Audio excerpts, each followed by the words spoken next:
22 KG শুকনো গাঁজাসহ এক ব্যক্তিকে আটক করে আগরতলা জিআরপি থানার পুলিশ।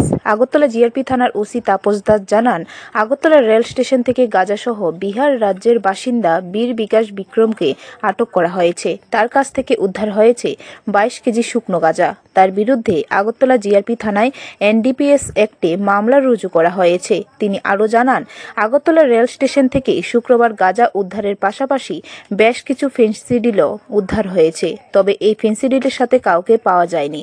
তবে ঘটনা তদন্ত শুরু করেছে জিআরপি থানার পুলিশ। একজন বিহারের একজন বাসিন্দাকে অ্যারেস্ট করেছি। ওনার কাছ থেকে 22 কেজি গাঁজা পাওয়া যায়। গতকালকে ওনার বিরুদ্ধে একটা এনডিপিএস ধারায় মামলা নিয়েছি।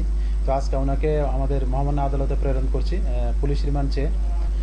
সেম আমরা গতকালকে কিছু স্কোপ এবং ফেন্সিডিলও উদ্ধার করেছি আমাদের রেল স্টেশন এবং রেল থেকে, যেগুলি মানে কোনো মালিকানা পাওয়া যায়নি।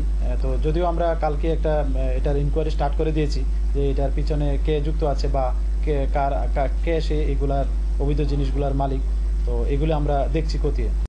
ব্যুরো রিপোর্ট, খবর ত্রিপুরা।